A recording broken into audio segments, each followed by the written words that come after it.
Depois de Vélez, Weintraub e Decotelli, será que o novo ministro vai finalmente trazer estabilidade para o MEC?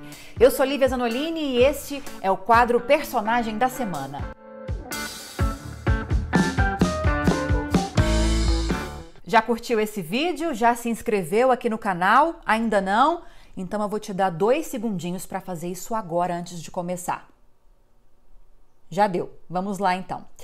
Bom, o personagem dessa semana é o Ministério da Educação e todos os 3 últimos ministros que passaram pela pasta nesse 1 ano e meio de governo. Nessa sexta-feira, o presidente Jair Bolsonaro anunciou o 4º ministro do MEC.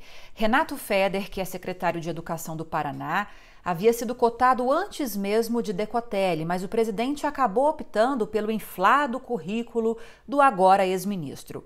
Mas Decotelli, que ficou 5 dias no governo e nem mesmo chegou a tomar posse, não foi o único desgaste que o presidente e sua equipe tiveram de contornar. Antes dele, comandaram o MEC o economista Abraham Weintraub, ministro por 1 ano, 2 meses e 10 dias, e antes de Weintraub, o cargo foi ocupado pelo filósofo e professor Ricardo Vélez Rodrigues, que foi ministro por 3 meses e 1 semana.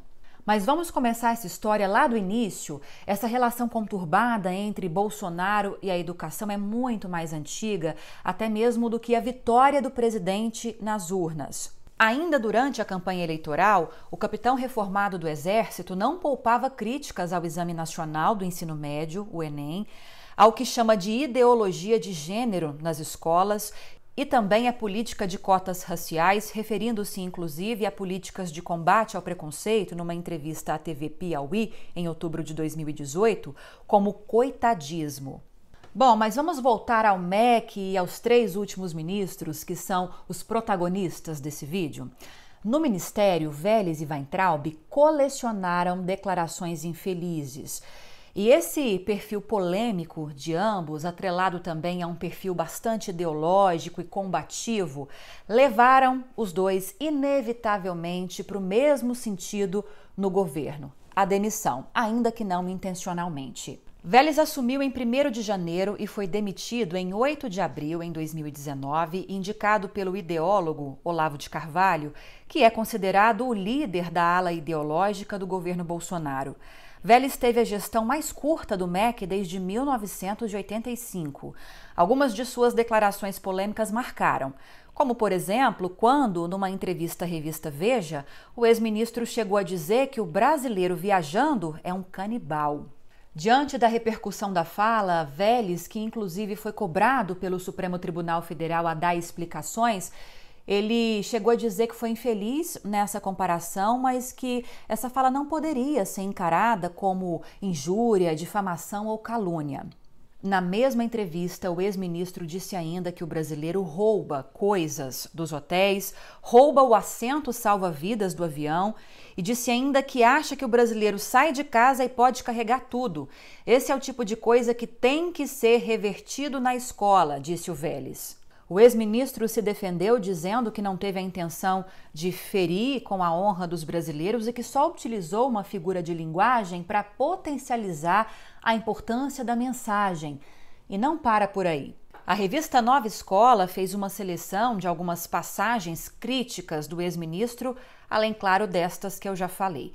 Vélez chegou a dizer que a ideia de universidade para todos não existe e que as universidades deveriam ficar reservadas para uma elite intelectual que não é a mesma elite econômica.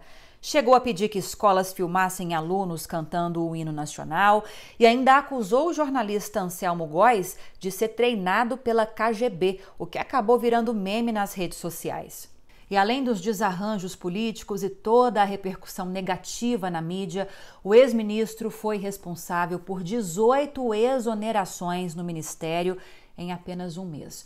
E não menos polêmico, o ex-ministro também Abraham Weintraub ocupou o cargo no ministério entre 8 de abril de 2019 até 19 de junho de 2020. Segundo nota divulgada pelo MEC, Abraham Weintraub deixou o ministério com gestão limpa e amplo legado. Mas para representantes de entidades educacionais, o maior legado do ex-ministro foi a ruptura do diálogo com instituições de ensino, estudantes e professores. E apesar de ter deixado o ministério e ido morar nos Estados Unidos, a postura de Weintraub durante a gestão do ministério lhe deixou duas heranças aqui no Brasil: o inquérito das fake news e também o inquérito de racismo contra chineses. O ex-ministro passou a ser investigado no inquérito das fake news que tramita no Supremo Tribunal Federal, depois que o vídeo de reunião ministerial do dia 22 de abril foi amplamente divulgado e nele o Weintraub chama os ministros do Supremo Tribunal Federal de vagabundos e diz que, por ele, colocaria todos na prisão.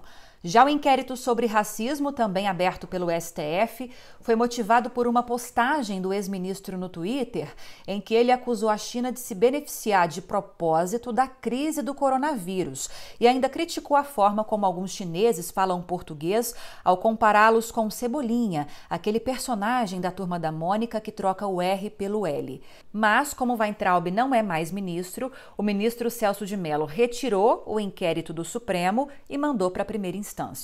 A saída do ex-ministro do Brasil às pressas e também a publicação da exoneração dele no Diário Oficial da União 2 dias depois do anúncio da demissão são cercadas de dúvidas, são cercadas de polêmicas. Agora, o ministro que continua lá nos Estados Unidos aguarda uma nomeação para um cargo de direção no Banco Mundial. Segundo a colunista do UOL, Carla Araújo, a assessoria de imprensa da instituição informou que o processo de eleição será fechado em 30 de julho e os resultados serão divulgados no dia seguinte. Chamado de ministro relâmpago, Decotelli foi nomeado no dia 25 de maio, mas pediu demissão 5 dias depois, após ter a autenticidade do seu currículo questionada por 3 instituições mundialmente reconhecidas. Primeiro, o reitor da Universidade Nacional de Rosário, na Argentina, declarou que o ex-ministro não é doutor pela instituição. Depois, a Universidade da Alemanha negou que o ex-ministro tenha feito pós-doutorado por lá. E, por último, a FGV, em nota, negou que Decotelli tenha sido professor efetivo da instituição. Já o ex-ministro acusou a fundação de mentirosa e disse que deu aulas por videoconferência até o último dia 30 de junho e ainda rechaçou suspeitas de plágio em sua dissertação de mestrado, na qual, segundo ele, teve nota máxima. Segundo o próprio Decotelli, o comunicado da FGV foi a gota d'água depois que 2 instituições já haviam questionado informações no seu currículo e, por isso, a permanência no governo ficou inviável, resultando no pedido de demissão. A expectativa é que o ministro anunciado nesta sexta-feira tenha um destino e uma atuação diferente que os anteriores. Segundo informações da Secretaria de Educação e Esportes do Paraná, Renato Feder é formado em administração pela FGV e fez mestrado em economia na USP. Pior do que o desgaste administrativo e também político, a instabilidade no MEC prejudica as políticas educacionais no país, como disse a presidente do movimento Todos pela Educação, Priscila Cruz, em entrevista à Rádio CBN. Segundo ela, o próximo ministro precisa reconstruir várias pontes que foram explodidas pelo ministro anterior, o Weintraub, e ter a capacidade de articular junto ao Congresso Nacional uma agenda legislativa capaz de minimizar os efeitos dessa pandemia e apontar para uma agenda de construção futura. Depois de tantas gestões polêmicas e demissões inevitáveis, é de se pensar: será que tem algum problema no MEC? Ou o problema seria daquele que tem a competência e a motivação para indicar os nomes que vão ocupar o cargo de ministro? Mais importante do que discutir qual é o problema do MEC é focar os problemas que o MEC tem a resolver. Embora o Brasil tenha avançado em políticas educacionais, ainda há muitas deficiências. Segundo o IBGE, mais da metade dos brasileiros de 25 anos ou mais não concluíram a educação básica. São 11,3 milhões de brasileiros de 15 anos ou mais que não sabem ler ou escrever um bilhete, ou seja, 6,8% da população é analfabeta. É urgente uma liderança que aglutine em vez de afastar e desmobilizar, que dialogue em vez de confrontar gestores da área. Alguém que esteja disposto a reconstruir as estruturas do ministério danificadas pelo efeito sanfona de tantas admissões e demissões.